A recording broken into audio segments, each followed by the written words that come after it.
Hello friends, hope you all are fine.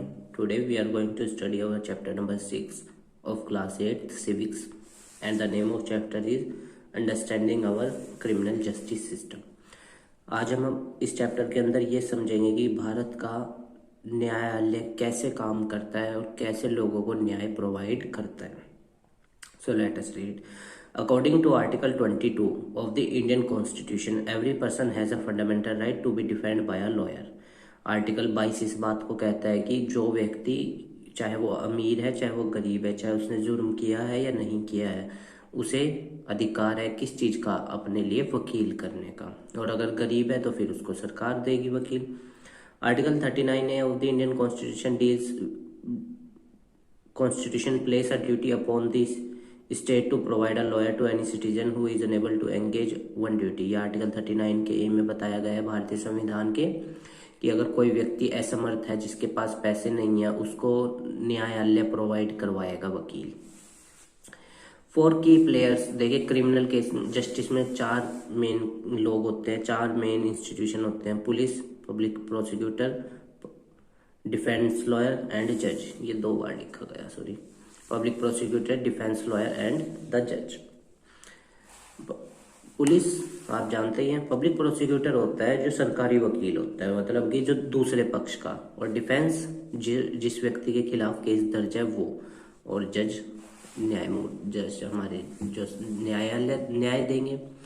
Role of the police in investigating a crime. एक crime में police का क्या role होता है इन्वेस्टिगेट करने में? Let us read. An important function of police is to investigate any complaint about the commission of a crime. देखिए, कोई कंप्लेंट दर्ज हुई, FIR दर्ज हुई, फर्स्ट इन्फॉर्मेशन रिपोर्ट दर्ज हुई, उसकी निष्पक्ष जांच करने की जिम्मेदारी किसकी होती है? पुलिस की. The investigation include recording statement of witness and collecting different kind of evidence. इस इन्वेस्टिगेशन के अंदर जो पुलिस है उसकी ये जिम्मेदारी होती है कि सबूत इकट्ठे करना और बिल्कुल एक निष्पक्ष जांच करना on the basis of the investigation. और इस बेस पे the police are required to form an opinion. एक ओपिनियन बनाती है पुलिस की, ये सही वाकई में इस व्यक्ति ने ये किया है या नहीं किया है. If the police think that the evidence point to the guilt of the accused person then they file a chargesheet in the court. अगर उनको ऐसा लगता है कि हाँ, इस व्यक्ति ने ऐसा किया है, मतलब जो जुर्म हुआ है वो उसी व्यक्ति ने किया है, तो क्या होगा? पुलिस चार्जशीट फाइल कर देगी कोर्ट में. It is not the job of the, पर पुलिस का यहाँ काम सिर्फ चार्जशीट फाइल करना है. सजा देना या केस का निर्णय ये पुलिस का काम नहीं है, ये आपको याद रखना है. To decide whether a person is guilty और इनोसेंट. ये काम किसका है कि एक आदमी को निर्दोष या मुजरिम साबित करना जज का काम है. जज देंगे इस चीज की न्याय.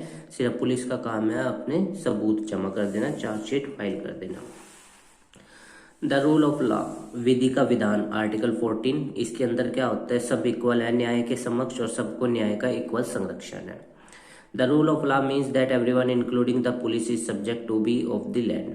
कहने का मतलब है न्याय के समक्ष सब इक्वल है, चाहे वो पुलिस ही क्यों ना हो.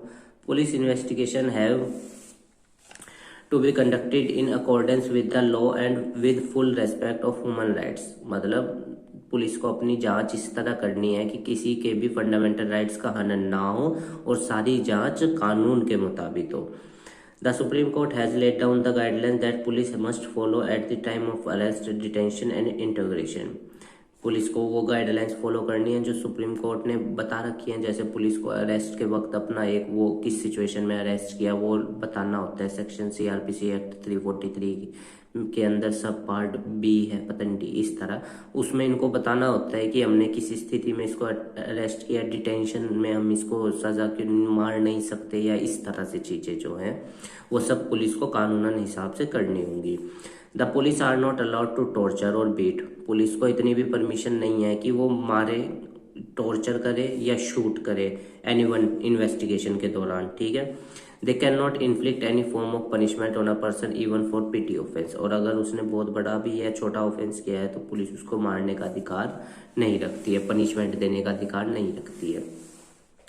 Article 22 of the constitution of India and criminal law guarantee the following fundamental rights. ये देते हैं एक व्यक्ति को आर्टिकल 22 के तहत ये अधिकार प्राप्त है. The right to be informed at the time of arrest of the offence for which the person is being arrested.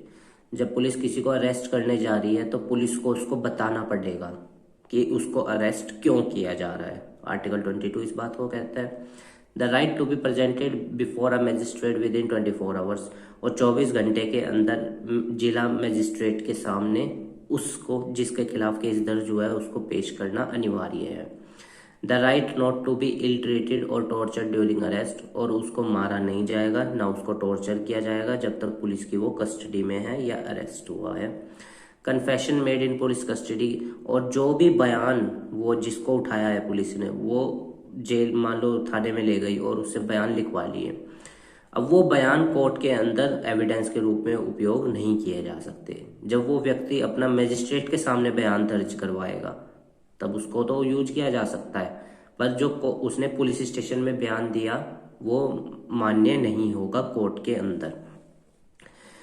ठीक है, आपको ये याद रखना है। Confession made in police custody can not be used as evidence against the accused. Accused वो होता है जिसको उठाया है पुलिस ने, मतलब जिसके खिलाफ केस दर्ज हुआ है। A boy under 15 year of age and woman cannot be called to the police station only for questioning। एक बच्चा जो 15 साल से कम उम्र का है या कोई महिला, उसे पुलिस स्टेशन में सवालात पूछने के लिए नहीं बुलाया जा सकता। डीके बसु की गाइडलाइंस क्या थी देखते हैं।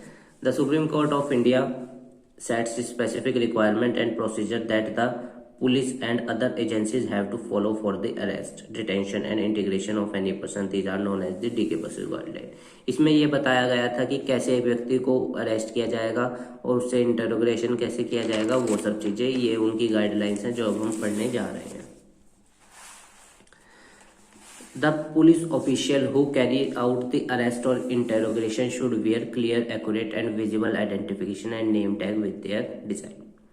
कहने का मतलब है ये डी के बसु की गाइडलाइंस के हिसाब से कि जो पुलिस जिस व्यक्ति को अरेस्ट करने जा रही है, एक तो उस पुलिस ने क्लियर यूनिफॉर्म पहनी हो उस पुलिसमैन ने, और उनकी चेस्ट पर उनका नाम बिल्कुल क्लियर लिखा हो। जैसे आपने देखा होगा पुलिस वालों के चेस्ट पे होता है ना वो ब्लैक सा पट्टी लगी होती है जिसपे उनका नाम लिखा होता है। तो ये डी के बसु गाइडलाइंस के हिसाब से है कि उसको वो नाम बिल्कुल क्लियर पढ़ा जा सके। A memo of arrest should be prepared at the time of arrest, और जब उसको अरेस्ट किया जा रहा है उस वक्त एक मेमो बनाई जाएगी। एक मतलब किस रूप में कहाँ किस स्थिति में उसको अरेस्ट किया गया। सीआरपीसी एक्ट 343 के सेक्शन बी या डी में, इनमें दोनों में से एक में है ये। And should include the time and date of arrest, और किस वक्त उसको अरेस्ट किया और क्या डेट थी वो भी। It should also be attested bye at least one witness who called include a family member of the person arrested. The arrest memo should be signed by the person arrested. देखो अब वो जो मेमो बनाई है उस पर एक तो सिग्नेचर होंगे जिस व्यक्ति को अरेस्ट किया उसके किसी रिश्तेदार के, और एक दूसरा सिग्नेचर होगा उसी व्यक्ति का जिसको अरेस्ट किया गया है। द पर्सन अरेस्टेड, डिटेन्ड और being interrogated has a right to inform a relative. उसका ये अधिकार है, अगर किसी व्यक्ति को पुलिस ने अरेस्ट किया तो उस व्यक्ति को यह अधिकार है कि वो अपने किसी रिलेटिव को या अपने किसी जानकार को इन्फॉर्म कर सके कि मेरे को पुलिस ने अरेस्ट किया है। फ्रेंड और a well wisher with in 12 hour of arrest, 12 घंटे। जैसे आज अभी पुलिस किसी को अरेस्ट करती है तो 12 घंटे के अंदर अंदर उसको यह अधिकार है कि वो किसी को अपने जानकार को, रिलेटिव को, फ्रेंड को बता सके ताकि फिर वो वकील अरेंज कर ले उसके लिए। If family and relative live outside the district, और अगर 12 घंटे के अंदर अंदर उसको तब बताना होगा जब उसके रिश्तेदार बाहर रह रहे होंगे। मतलब कहने का है, देखो डीके बसु की गाइडलाइन प्रोटेक्ट कर रही है यहाँ पे। अब इसमें पॉजिटिव पॉइंट भी है, नेगेटिव भी है। पॉजिटिव कह सकते हो कि अगर कोई व्यक्ति गलत उससे अरेस्ट हो गया या किसी के खिलाफ झूठे सबूत मिल गए तो उससे क्या होगा, उस व्यक्ति को प्रोटेक्ट कर रही है न्यायालय। पर अगर कोई मुजरिम ही है तो उसको देखो बचाने का भी काम हो पा रहा है यहाँ। तो थोड़ी सी फायदे भी हैं, नुकसान भी है। फर्स्ट इन्फॉर्मेशन रिपोर्ट क्या होती है, let us read. FIR, once the FIR is registered, एक बार FIR दर्ज हो गई, the police can begin their investigation into a crime, police अपनी इन्वेस्टिगेशन शुरू कर सकती है। As per law it is compulsory for an officer in charge of a police station to register a FIR whenever a person give information about a cognizable offense। Cognizable offence क्या होता है? कोई भी ऐसा काम जो कानून के मुताबिक, सीआरपीसी एक्ट के मुताबिक या संविधान के मुताबिक जुर्म है, गलत है, उसको कॉग्निजेबल ऑफेंस बोलते हैं। तो ये पुलिस जो उस थाने के अध्यक्ष होंगे, उनकी ये जिम्मेदारी है कि एफआईआर दर्ज करें अगर कोई व्यक्ति लिखवाने आ रहा है। This information can be given to police either orally or in return. ये मान लो कोई व्यक्ति के साथ गलत हुआ है तो वो व्यक्ति चाहे तो ओरल बताकर अपनी एफआईआर लिखवा ले या रिटर्न में दे दे, तहरीर भी बोलते हैं इसको। The FIR usually mention the date, time and place of offence. FIR के अंदर क्या लिखा होता है कि कहाँ पे वो जुर्म हुआ, किस वक्त हुआ, और details of the basic fact उसमें लिखे जाते हैं एफआईआर के अंदर, including a description of the event, और थोड़ा सा पूरा व्याख्यान होती है उस जुर्म की। If known the identity of the accused person and witness is also mention. और अगर ये पता है कि किस व्यक्ति ने ये किया है, किस व्यक्ति ने जुर्म किया है, तो उसका नाम भी लिखा जाएगा, और विटनेस जो गवाह थे उनके भी नाम लिखे जाएंगे। The FIR also states the name and address of the complainant, और जिसने कंप्लेंट की उसका भी नेम और एड्रेस होगा उस एफआईआर पे। Police can registered an FIR in prescribed form signed by complainant. जिसने एफआईआर लिखवाई है उसके साइन भी होंगे उस पे। The complainant also has a legal right to get a free copy, और उसको भी एक कॉपी मिलेगी पुलिस स्टेशन से, ये उसका अधिकार है एफआईआर की। अब पब्लिक प्रोसिक्यूटर यहाँ पे क्या रोल प्ले करते हैं? A criminal offence regarded as a public wrong is committed to not only against the affected victim but against society as whole। कोई जुर्म हुआ है ऐसा जो एक इंडिविजुअल को तो इफेक्ट कर ही रहा है पर वो सोसाइटी को भी प्रभावित करता है, तो उस केस की सुनवाई या उसके पक्ष में कौन बोलेगा? Public prosecutor. It is the public prosecutor who represent the interest of the state, मतलब राज्य के इंटरेस्ट को पब्लिक प्रोसिक्यूटर, सरकारी वकील बोलते हैं इसको।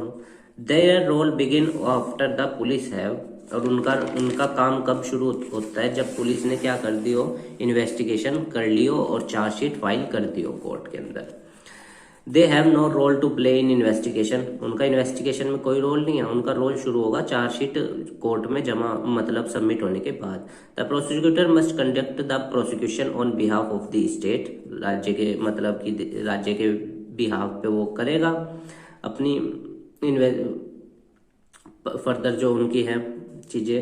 As an officer of the court it is their duty to act impartially, thus enabling the court to decide the case. और सरकारी वकील होने के नाते उनकी ये जिम्मेदारी है कि वो अपना जो भी उनका प्रोसीडिंग है कोर्ट की वो निष्पक्ष रूप से करे, ना किसी के फेवर में ना किसी के अगेंस्ट में। रोल ऑफ द जज। अब एक जज का रोल क्या होता है इस पूरे केस में? हमने पुलिस का रोल पढ़ लिया, एफआईआर हो क्या होता है, पब्लिक प्रोसिक्यूटर क्या होता है वो हमने पढ़ लिया। अब जज कौन होता है? Like an empire in a game the जज conduct the trial impartially in an open court.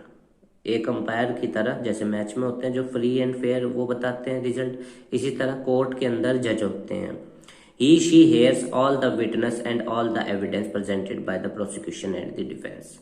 वो चाहे वो मेल हो चाहे फीमेल हो, जज वो सुनते हैं या सुनती हैं सारे एविडेंस को, सारे विटनेसेस को, और फिर उसके जो प्रोसिक्यूशन ने बोला पब्लिक प्रोसिक्यूटर ने या फिर डिफेंस के वकील ने, जिसके खिलाफ केस दर्ज हुआ है उस आदमी के वकील ने। On the basis of the evidence के बेस पे presented and in accordance with the law, और कानून के मुताबिक, एक तो सबूत जो पेश हुए और जो कानून के मुताबिक, द जज decide whether the accused person is guilty और इनोसेंट। ये जज के विवेक के ऊपर डिपेंड करता है, पर वो भी कानून के मुताबिक ही तय करेंगे कि वो व्यक्ति मुजरिम है या नहीं है। If the accuse is convicted the जज pronounced the sentence and send them to jail, और अगर वो व्यक्ति मुजरिम पाया जाता है तो उसको जेल भेज दिया जाता है जज के द्वारा, और उन पे फाइन या फिर उस व्यक्ति पे फाइन लगाया जाता है, या दोनों की सजा भी और फाइन भी, depending on what the law prescribe. ये किस चीज पे करता है निर्धारित कि कानून क्या बोलता है। अब फेयर ट्रायल क्या होता है? फेयर ट्रायल होता है कि निष्पक्ष जांच। For a trial to be fair several different procedures have to be observed. बहुत सारी चीजें होती हैं। आर्टिकल 21 भारतीय संविधान का of the constitution, right to life and personal liberty. Article 21 आपको याद रखना है, आगे इसके बारे में हम पढ़ते हैं। Of the constitution that guarantee right to life, state that a person's life or liberty can be taken away only by following a reasonable and just legal procedure। एक कानूनन प्रक्रिया के हिसाब से ही उसकी पर्सनल लाइफ और लिबर्टी ली जा सकती है। जैसे कुछ केस में फांसी सुनाई जाती है ना, तो वो राइट टू लाइफ, जीवन जीने का अधिकार तभी लिया जाएगा अगर कानून के मुताबिक उसने कोई बड़ा जुर्म किया है। A fair trial shows that article 21 of the constitution is upheld. कहने का मतलब है कि इसको भी विड्रॉ करा जा सकता है, किसी व्यक्ति का राइट टू लाइफ भी छीना जा सकता है या लिया जा सकता है अगर वो बहुत बड़ा जुर्म करता है और कानून उस चीज को सजा के तौर पे उसको फांसी या ये देता है। अब फीचर्स क्या है फेयर ट्रायल के? Held in open court, open court में होता है यही, ठीक है। In public view in the presence of the accused was defended bye a lawyer. Accused जो जिसके खिलाफ केस दर्ज हुआ उसका भी कोई वकील होगा, उसको हम डिफेंस लॉयर बोलते हैं। Defence lawyer is given an opportunity to cross examine all the prosecution witness and to present witness in accused defence. और जो भी इसकी एक्यूज्ड के जो वकील होगा उसके पास पूरा अधिकार है उन सबूतों को से एग्जामिन करना जो प्रोसिक्यूटर ने पेश किए हैं। जज has to assume that the accused innocent, prosecution has to prove beyond reasonable doubt that the accused is guilty. जज decide the matter only on the basis of evidence. जज remain impartial and proved innocent the accused is allowed to go free. और अगर जज भी सारे हमें सबूतों के निष्पक्ष सुनेंगे और निष्पक्ष जांच कराएंगे, और जब जज साहब को ये लगेगा कि हाँ इस व्यक्ति ने वाकई में ही गलती की है तो क्या होगा, फिर उसको सजा दे दी जाएगी। और अगर जज साहब को कानून के मुताबिक और सबूत के बेस पे ये लगा कि इस आदमी ने गलती नहीं की है तो फिर उसको सजा नहीं दी जाएगी और उसको रिलीज कर दिया जाएगा, मेन टू से कि उसको छोड़ दिया जाएगा। ये होता है फीचर्स ऑफ फेयर ट्रायल। मतलब फेयर ट्रायल के अंदर ये फायदा होता है कि अगर किसी व्यक्ति ने जुर्म नहीं किया तो क्या होगा, वो छूट जाएगा, और अगर किसी ने जुर्म किया है तो उसको फिर न्यायालय सजा देगी। Every citizen irrespective of their class, caste, gender, religion. अब आर्टिकल 15 की बात कर रहे हैं यहाँ पे। And ideology before the law would not make much sense if every citizen were not guaranteed a fair. और किसी देखिए जब न्यायालय, इसी आपने देखा होगा फिल्मों में दिखाया जाता है, वो लेडी की आंखों पे पट्टी बंधी होती है, वो इसीलिए बंधी होती है ताकि न्यायालय कभी भी ना देख पाए कि सामने वाला पर्सन कौन है, अमीर है, गरीब है, बड़ी कास्ट, छोटी जाट, किस क्लास का है, किस धर्म का है। उसके लिए न्यायालय के लिए वो व्यक्ति बस एक पर्सन है, और ये बहुत अच्छी चीज है, ठीक है ना। इसलिए तो आर्टिकल 15 हमारे संविधान में डाला गया, no discrimination on the basis of religion, caste, gender and place of birth, जो कि बहुत अच्छी बात है, जो एक फ्री एंड सबको बराबर रखने का एक काम करता है हमारे संविधान में। उस चीज का बहुत बढ़िया सिस्टम है। और अगर हम देखें ये जरूरी भी है, क्योंकि देखिए जब न्यायालय की बात आती है तो न्यायालय को स्वतंत्र होना बहुत ही ज्यादा जरूरी है, तभी तो निष्पक्ष जांच हो पाएगी और एक आदमी को जस्टिस मिल पाएगा, ठीक है ना। मार्टिन लूथर ने कहा था इनजस्टिस एनीवेयर, अगर injustice anywhere is the threat to justice everywhere. Martin Luther ने ये कहा था, इसके अंदर उन्होंने कहा कि अगर दुनिया में किसी भी जगह पे किसी व्यक्ति के साथ इनजस्टिस हुआ है, उसे न्याय नहीं मिला है, तो वो उस जगह के लिए खतरनाक है जहां पे लोगों को न्याय मिल रहा है, उसके लिए वो खतरा है, थ्रेटन है। मार्टिन लूथर का ये कहना था। खैर उम्मीद है गाइस आपको ये चैप्टर समझ में आया होगा। हमारे काम को सपोर्ट करने के लिए वीडियो को लाइक कीजिएगा, अपने दोस्तों के साथ शेयर कीजिएगा, हमारे चैनल को भी सब्सक्राइब कर दीजिएगा। और इस चैप्टर को और अच्छे से समझने के लिए आप चैप्टर नंबर 5 की वीडियो देख लीजिएगा जुडिशियरी की, उसमें भी हमने न्यायपालिका के बारे में बताया है। और अगर आपकी कोई क्वेरी है या किसी भी तरह का कोई पॉइंट है आप हमें बताइएगा कमेंट बॉक्स में, हम उसका आंसर देने की पूर्ण रूप से कोशिश करेंगे। और इस चैप्टर के नोट्स आपको डिस्क्रिप्शन में मिल जाएंगे। और गाइज आप भी हमें थोड़ा सा सपोर्ट कीजिए अपने दोस्तों के साथ, हमारे चैनल को शेयर करके, ताकि हम भी ग्रो करें। क्योंकि देखिए आप लोगों के लिए कितनी मेहनत करते हैं, नोट्स लिखते हैं, फिर उसको एक्सप्लेन करते हैं। ठीक है गाइज, धन्यवाद।